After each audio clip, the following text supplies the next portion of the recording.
Hello guys, and welcome back to the channel. Now guys, will the last person to leave Nigeria please switch the lights off, because that country don't finish. Effectively, that country don't finish really from the goings on that we are now reading almost on a daily basis. So guys, with that I bring you this. DSS arrested, detained me for wearing "We Are All Biafrain" t-shirt. This is according to a Chido Unoma. So Chido Unuma is the name of the person making this comment. DSS arrested, detained me for wearing "We Are All Biafrain" t-shirt, and this comment is attributed to a chap called Chido Unuma. Chido Unuma. So now let's see what Chido has to say. Chido Unuma, a Nigerian journalist and rights activist, arrested and detained by the Department of State Services on Sunday evening, says he was arrested for wearing a t-shirt with the inscription "We Are All Biafrans." Unoma, who was arrested by DSS operatives at the Nnamdi Azikiwe Airport in Abuja, was detained for hours. He was arrested upon arriving in the country from a trip abroad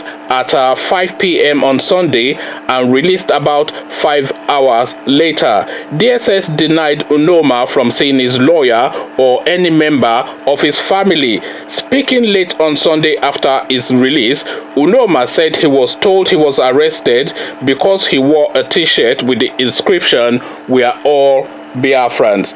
"I was arrested for wearing the t-shirt because the SSS said it is capable of causing disaffection in the country. They said some people had issues and had contacted them, the SSS, whether I was part of a group that was planning against the country," he said. "We Are All Biafrans" is the title of Unoma's latest book, published in December 2018, where he wrote about Nigeria, focusing on the need to restructure Nigeria in order to be able to build a united country.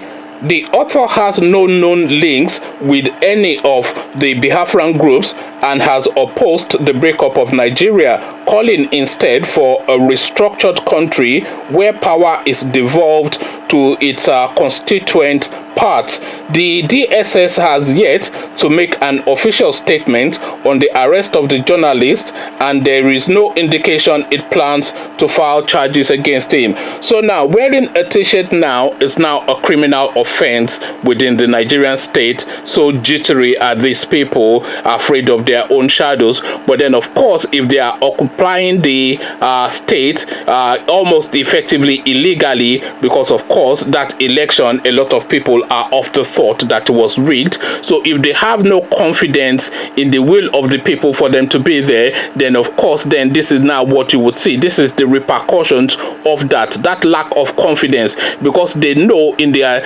deepest of thoughts that they are holding the nation against the nation's will. So any then agitation to say no, this has to be corrected, is quickly clamped down on. So we have Showore, we now have this guy. There's a journalist in Kaduna also that posted something on the Facebook wall and they picked him up. So effectively, any comment that is critical of this regime is weighed down on heavily and with the full weight of the apparatus of state. So this is now what portends for the oncoming 4 years, of course, unless we are able to get an overturn at the Supreme Court and they ask for a rerun of that election, which nobody had any confidence in. So that is now our last hope. But then of course that has never happened in the history of Nigeria before. And if you are looking at the person bringing the case, Atiku, there's no real sympathy for Atiku really anywhere in the divide. The only people wanting the Atiku to win, and the reason why people are wanting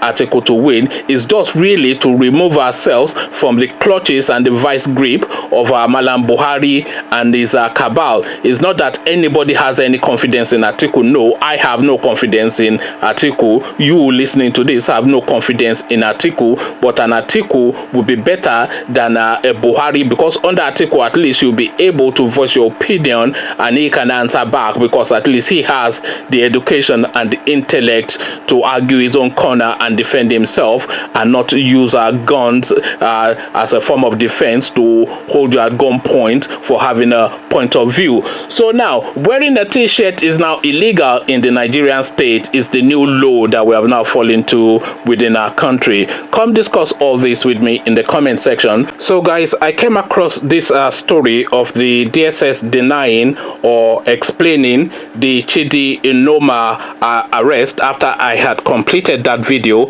So I've decided to do a video on it and just tag it to that original video, just so you can see it in one fell swoop. So with that, I bring you this. Chidi Inoma was not arrested. We saved him from mob attack, and this is attributed to the DSS. So this is now their explanation for detaining this guy against his will. Chidi Inoma was not arrested. We saved him from a mob attack, and it is the DSS that is saying this. So now let's see what series of lies will emanate from this particular article. The Department of State Services has denied ever arresting journalist and right activist Chido Inoma, stating they only tried to save him from a possible mob attack. After more than 12 hours of silence since news of Chidi Inoma's arrest broke, the DSS said this morning that what it had with the activist was an interrogation. He was rather engaged in an interrogation during which an act of his capable of undermining public order and national security was explained to him, said spokesman Dr. Peter Afonaya in a statement on Monday, September the 30th. Inoma was picked up by DSS agents at the Nnamdi Azikiwe International Airport on his arrival from Spain on Sunday at 5 p.m. He was released around 10:30 p.m. at the DSS headquarters after allegedly being quizzed for being part of a plot to cause disaffection in the country. However, the DSS gave a different version of events. On his arrival at the Nnamdi Azikiwe International Airport, Abuja, on the 29th of September 2019, it was discovered that Inoma wore a t-shirt with "We are all Biafrain" inscription on it, with credible intelligence that he might be a subject of mob attack if allowed to go into town in same clothes. The service invited him and drew his attention to the implication of his probable unintended action. It was strongly believed that an attack on Inoma would have sparked ethnic religious reprisals with dire consequences for law and order and public safety in the country. He understood the issues and pledged not to engage in activities that may cause disaffection in Abuja and the country at large. He subsequently removed the cloth with the inciting symbols and inscriptions and agreed not to use it. The interaction between Inoma and the service held in a convivial atmosphere. He appreciated the courtesy extended to him. Afterwards, the service arranged for him to go back to his accommodation in town. It is hoped that this clarification has dispelled the erroneous claim and reportage that he was arrested. The service acted within the confines of its mandate and only carried out its routine security duty that could have been discharged by a similar agency in any part of the world.